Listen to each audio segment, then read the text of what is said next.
I am Simone Pentel, designer of the Heart-to-Heart deck. A heart-to-heart with the healer can transform your life at times of confusion, vulnerability, and loneliness. The heart needs a place to connect.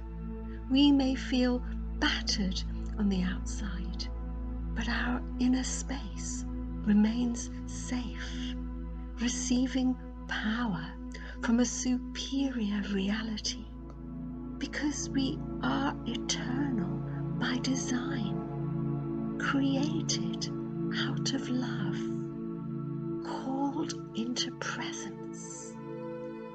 So join with me, engage with the messages of the cards, which can transform your life. Hello, how are you? This session is going to be based on a card from the Heart-to-Heart deck called Recoiling from Rejection. You'll see it on the screen right now. Most of us at some point in our life are likely to suffer the lack of love from a significant other. Now, look back over your journey, your emotional journey. When did the most significant rejection in your life take place? How old were you at the time? And were you able to understand and process what happened? Because often these experiences are lodged somewhere deep within. And it could be that the deposit, the aftermath of that experience, is still finding a negative expression within you. And so it colours, it limits your approach to relationships. So perhaps that experience was like a suddenly in life, a bombshell. And just when you thought things were going along well, you found out how cold, disloyal, detached people around you behaved. That pain of blatant betrayal can be excruciating. Now, rejection can take many forms. Sometimes it's a key incident, but other times it's more subtle, and people just present as unavailable. And when you look at a situation, it appears they are far more in love with their cars, with a career, a hobby, with alcohol, a goal in their life, the pursuit of money, whatever it is. It takes them away from connecting and relating.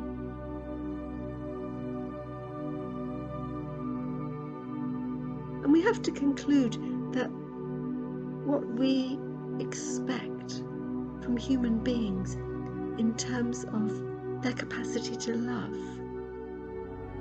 is going to be far from perfect. So how many people around you would you say really connect and know how to love you or anyone else? And when we experience rejection, we are far more prone to reject others ourselves. So if you're honest, how much do you really let people around you get to know you? It could be you are one of the fortunate ones who've grown up in a happy, secure environment, and you have felt assured of your place in the family and in the world, and the significant people in your life gave you a confidence. Perhaps it was not that way, and for you it's been necessary to navigate the shaky ground of relationship breakdown, divorce, trauma, bereavement. Rejection can take place at work, and there could be situations where you've just felt emotionally beaten up, bruised. Do you work in a role where it's as though the employer or the public make you a target of criticism, and it's conveyed that you are really not that important in the hierarchy? Or perhaps, however hard you work, there is always something pointed out that you haven't done. And the overall unspoken message is that you don't really count and you're not important.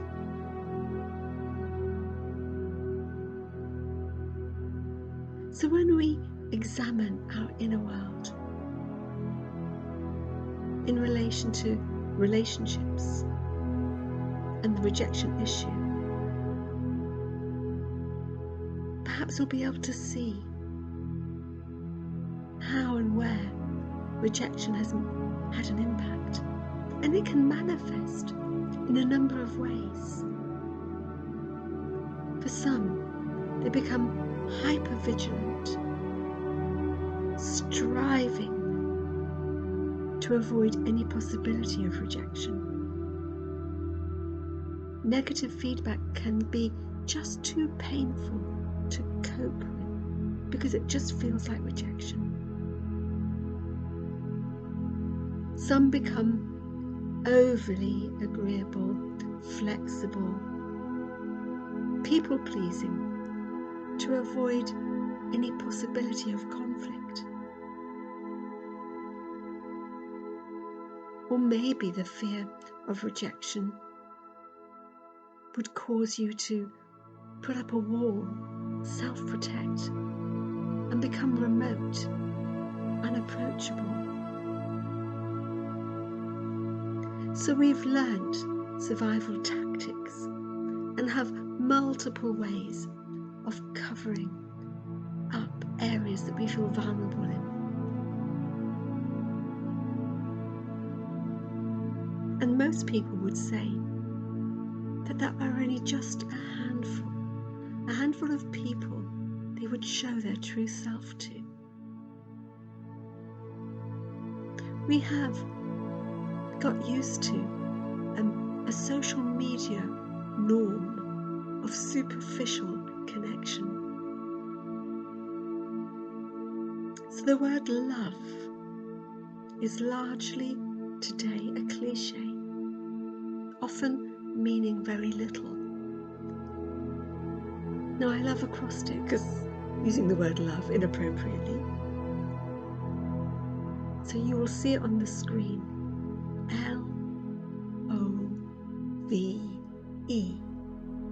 L for light-hearted.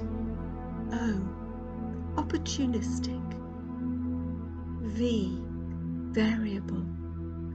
E, emotion. So has love become a light-hearted, opportunistic, variable emotion? Well, this session is about looking at the impact of rejection and getting to a place of freedom, getting to a place where anything that's deposited no longer finds expression. And so that freedom within is the desired release from any chain that could be around your heart. So right now,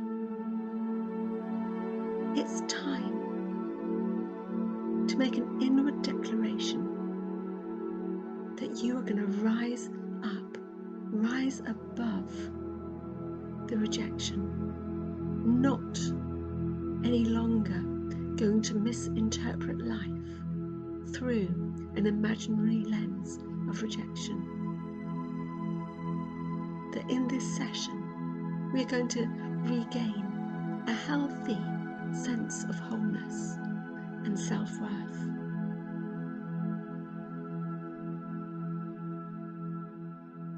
So it's time to stop struggling with those people who have once hurt you. It's time to let go and to let them off the hook.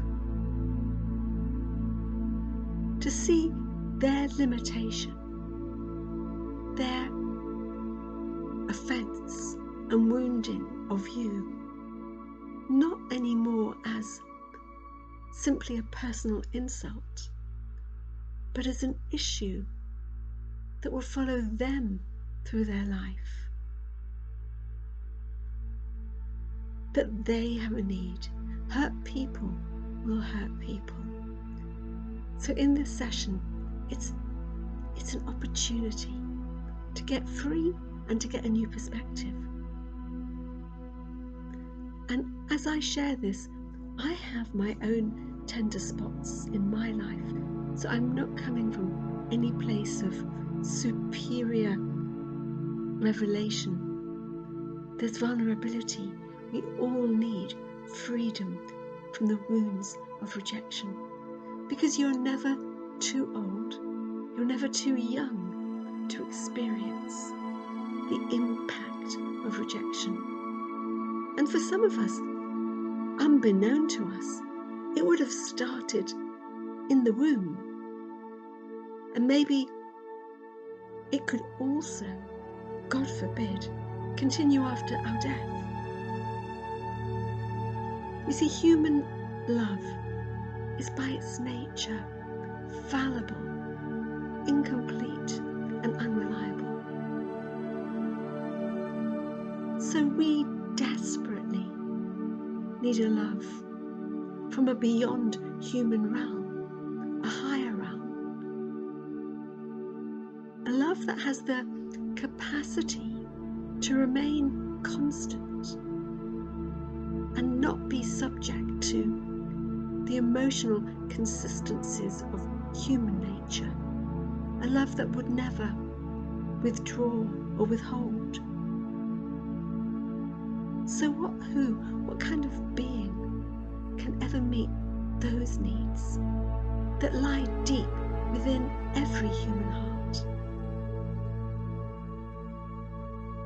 You see, that's what's so beautiful about seeking presence, about true meditation, prayer, because it creates connection with a being that operates at a higher frequency, at a higher intelligence. What's your name for that being, for that eternal reality? Is it God, Creator, Christ? But when you come into that place of presence, your vibrational level rises. Everything within you begins to elevate. And in that place, the contentment, the security, the affirmation and comfort that their heart longs for can begin to be found.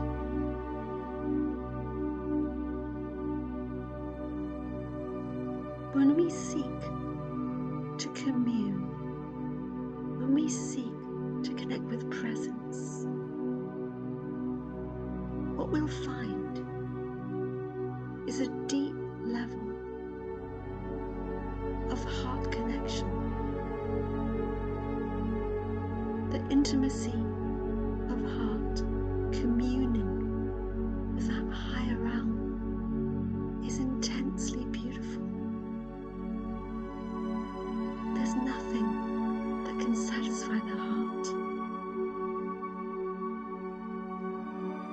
given a grace, a special grace to enter in if you set your focus and your intention to connect and to find presence.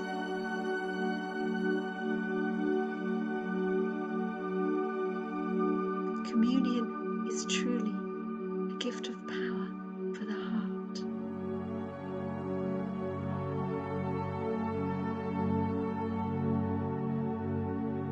So let's just declare the communion card. Make it personal. Through a deep level of communion, I will find amazing solutions in God. This intimacy of heart is intensely beautiful, and I have a special grace to enter in. And as you do, bring your inner being to the healer. Bring every wound, significant, insignificant, every trauma, all abandonment and rejection issues, and declare this gift of power over your being. We come to the divine healer and receive a gift of power. Heavenly healing is dispensed for my every physical and emotional need. I receive a supernatural infusion of power.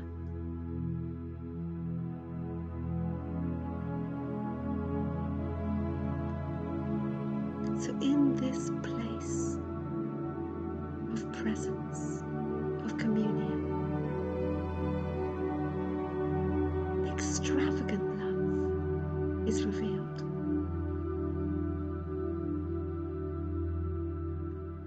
A sense of being viewed as precious just because of who we are.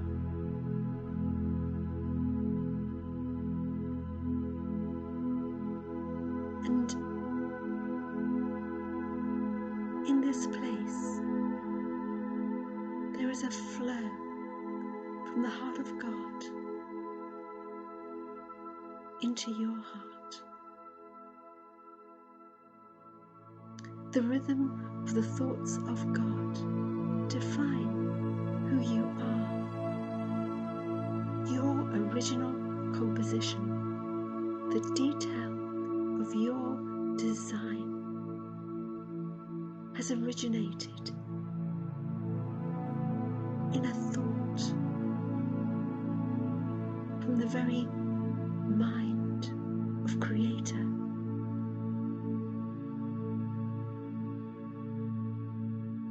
You are hidden in the harmony of the Creator, and your true self pulsates in the energy of love.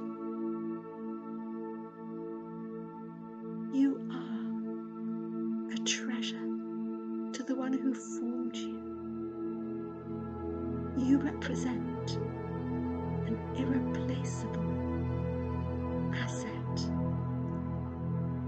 to the Creator.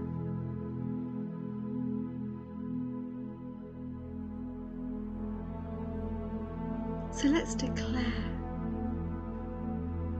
who we are as a jewel.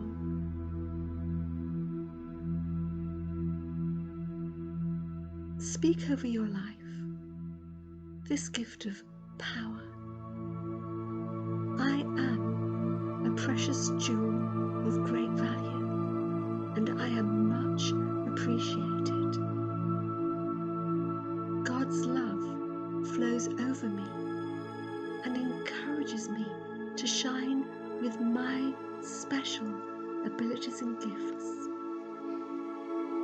sometimes the rejection issue is about ourselves, because we have feelings of unresolved shame, guilt, regret. So whatever is weighing you down, in this wonderful presence, it can be dealt with.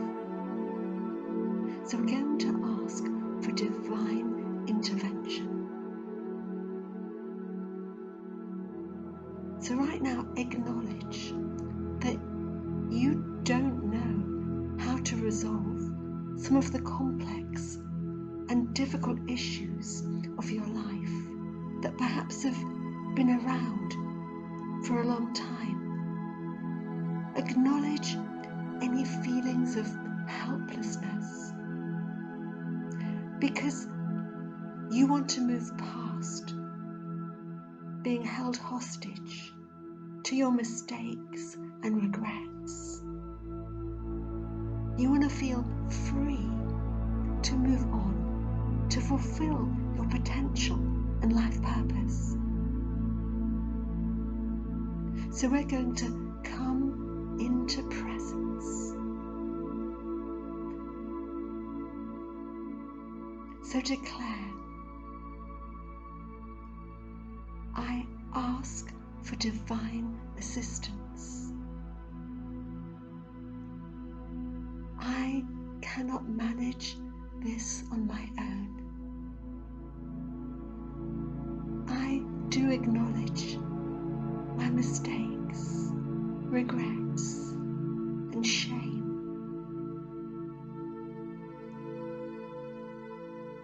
Now, what I suggest is that in your own words, you enter into this place of communion. This is a space to both seek forgiveness and to forgive anyone who you have unresolved issues with. Have a heart-to-heart with the Creator, with a higher power. Cry if you need. Be detailed, honest, vulnerable. I suggest that you stop the video and give yourself time to do this, to really open up from your inner self. Offload the weights that you're carrying.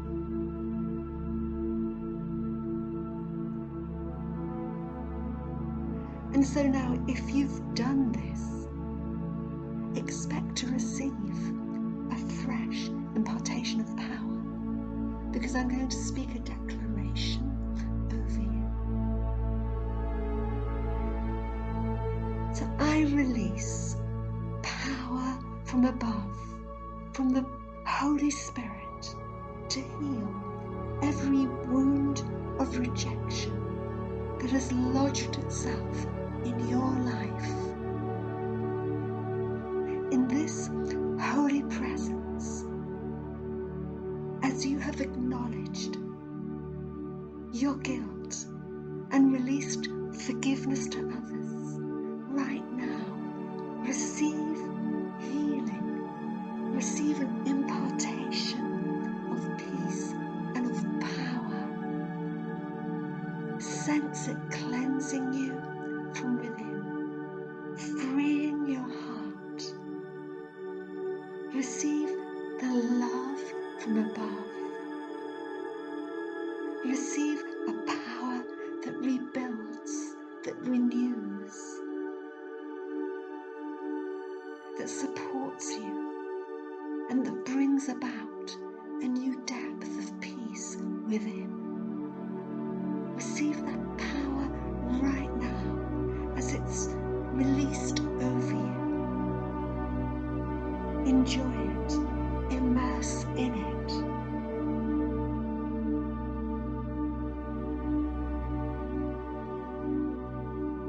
And so, speak these declarations over your life. I receive love from the healing heart of the Creator. I am forgiven. I have a new depth of inner peace. So I really hope that something has shifted and that you are feeling lighter and freer. Now, inner healing is a process, so keep going. Revisit this as often as you need. Discover the real you, because you were designed to walk